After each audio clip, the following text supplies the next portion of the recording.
Bismillahirrahmanirrahim. Bismillahirrahmanirrahim. Assalamualaikum warahmatullahi wabarakatuh.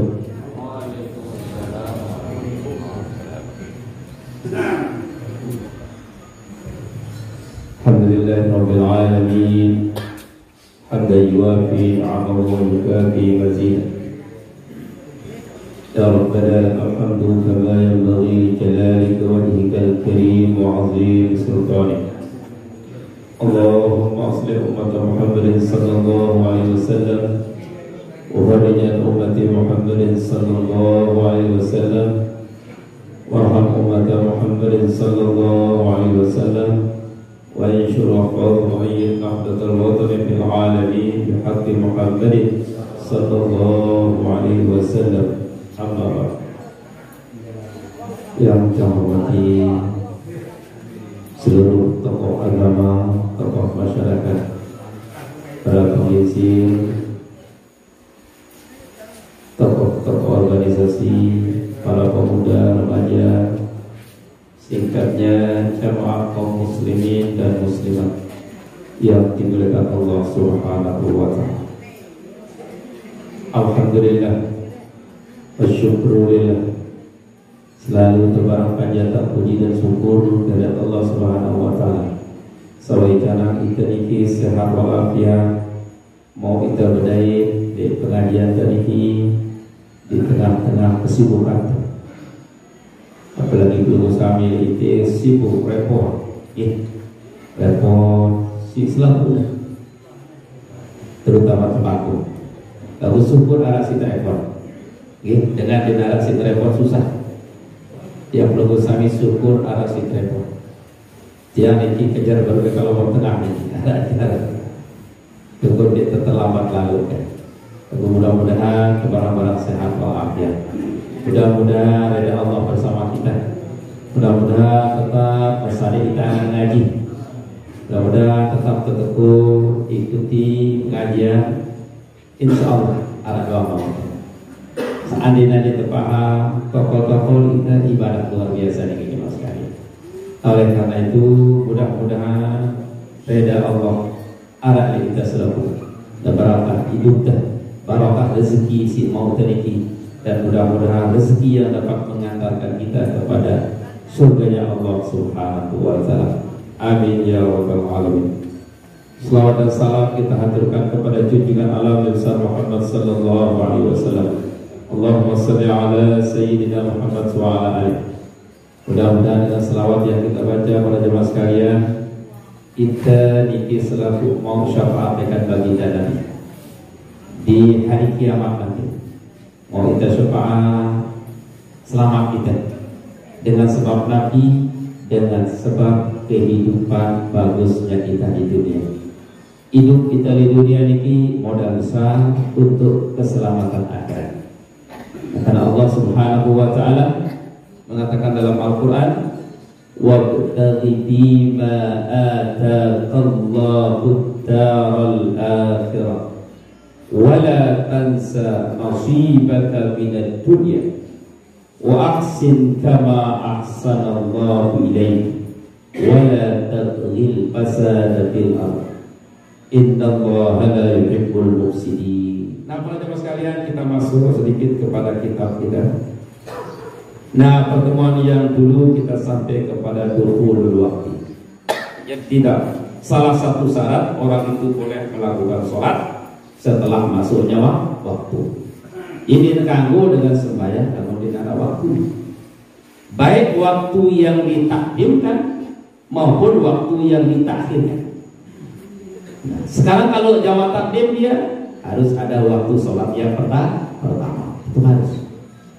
Nah, jadi kita bisa jamaah takdim, bisa juga jamaah takhir gitu. Nah, ini kemudahan kita yang diberi oleh Allah Subhanahu wa ta'ala.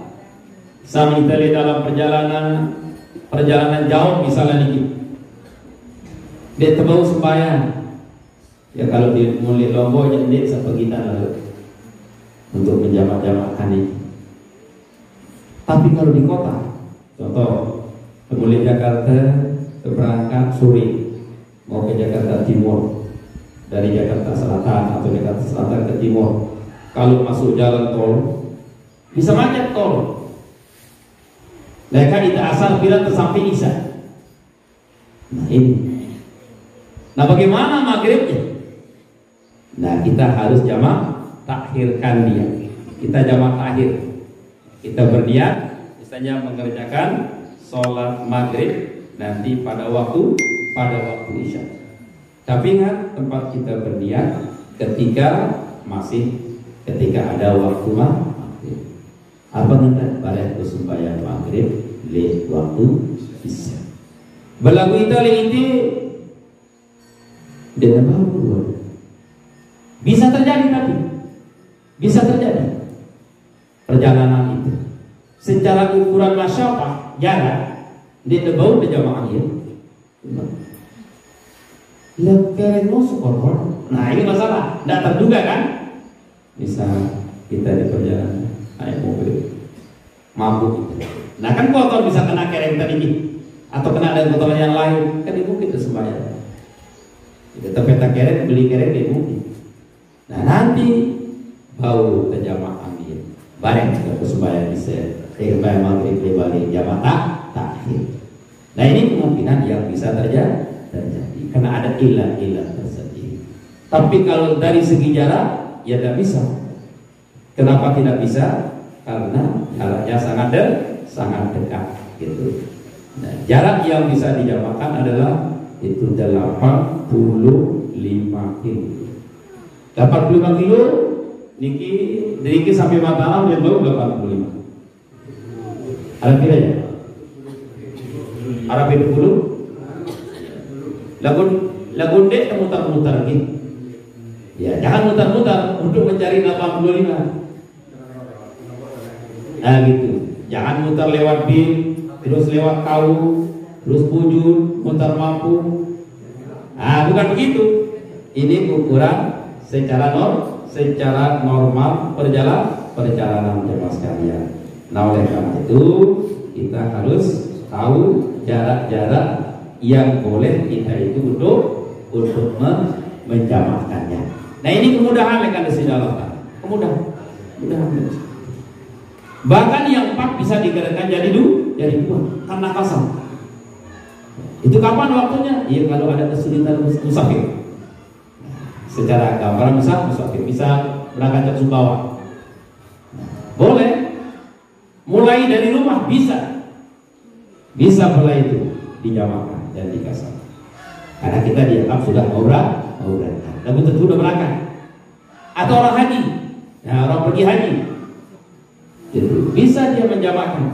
Makanya orang yang haji sekarang, insya Allah tidak ada sholat yang dilakukan di atas kapal terbang. Kenapa? Karena pemerintah sudah mengatur. Kalau orang berangkat dari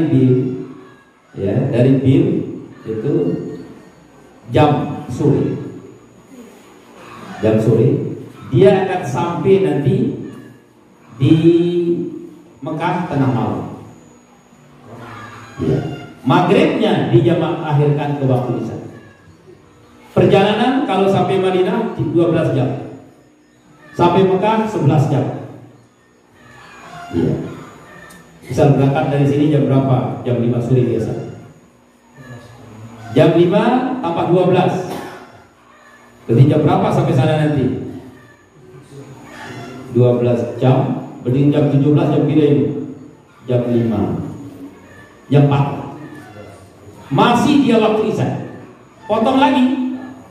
Dia potong 5 jam. Karena jarak antara Mekah dengan ini 5 jam. Ya beda jamnya. Masih tengah malam kita sampai jam di Saudi Arabia. Nah kita tidak bisa melakukan hanya sholat maghrib. Sholat maghrib bisa dijamak takhirkan ke sholat Isya. Nah itu gambaran. Kalau orang berangkat subuh, sampainya di sana nanti siang hari, hampir asar. Nah gitu, bisa dia jamak takhirkan juga sholat zuhur. Nah itulah kemudahan yang sudah diatur oleh pemerintah. Ya kalau zaman dulu ya beda. Karena kapalnya beda, kondisinya juga beda gitu. Nah oleh karena itu agama mengatakan ad-dinu yusru, agama itu mudah, agama itu tidak sulit. Nah jadinya kita kembali, tidak boleh orang itu sholat kalau belum masuk waktu sholat. Nah dulu pernah terjadi pada tahun 2008, jamaah haji di Luang Balu dipercepat berangkatnya 1 jam. Harus dia berangkat setelah sholat subuh, dia berangkat sebelum subuh. Banyak orang sholat, setelah sembahyang malah mau sembahyang. Nah ini siluet 450 dengan 10 terbalak selain sembahyang. Aduh kali sekali sembahyang bing, kita lalu haji nih, ya mau pergi haji mau pergi apa sama saja. Kalau memang belum ada waktu, tidak boleh. Jadinya syaratnya adalah dukhulul waktu, harus masuk waktu. Nah kemudian yang keenam, al ilmu bi fardhiyati, mengetahui ilmu tentang fardunya sholat. Dan digunakan kita ngaji. Contoh kita tahu takbir itu adalah rukun, kemudian Fatihah itu rukun. Nah harus kita tahu itu. Iya gunanya kita ngaji. Tapi kalau ada orang awam memang dia tahu lagu Islam kalau dia sah juga saja. Gitu. Ya karena memang dia tahu ya. Nah lagu kita akan bernilai beda. Jadinya pada jemaah sekalian, beda nilai sembahyang dengan lamun dia wang ngaji barang dia ngaji. Karena lamun dengan wang ngaji, tahu na ya be farduna, be sunahna. Kalau terjadi makruh, be makruh sino tahu na ya. Nah itulah beda orang yang sudah ngaji dengan orang yang tidak ngaji. Jadi beda nilainya pada jemaah sekalian. Nah itulah keuntungan bagi orang-orang yang mengaji. Nah kemudian yang ketujuh, alla ya'taqida fardhan min furudiha sunnatun. Jangan sampai mengiktikadkan yang wajib atau fardu menjadi sunat atau sunat menjadi wajib. Dia bacaan ruku wajib sinu, itu secara akidah tidak bisa. Jadinya harus yang fardu itu fardu atau yang wajib itu wajib, yang sunat itu sunat. Nah jadinya tidak boleh kita memberi satu keyakinan terhadap rukun sholat. Kalau memang itu wajib harus wajib, kalau memang yang sunat itu sunat gitu. Nah kemudian berikutnya yang ke-8 terakhir ini al-ijtinabul mubtilat, yaitu kita menjauhi hal-hal yang membatalkan sholat. Nah ini hal-hal yang penting kita ingat di dalam syarat daripada orang mengerjakan sholat itu. Nah kalau mengerjakan salah satu yang membatalkan, ya otomatis sholat menjadi batal. Kalau aurat terbuka, otomatis sholat menjadi batal. Kalau wudhu juga batal, otomatis sholat menjadi batal. Nah, itulah yang harus kita ingat tentang sholat, syarat di dalam mengerjakan sholat. Nah, itulah teman sekalian penerapan syarat daripada melaksanakan sholat wajib. Silakan.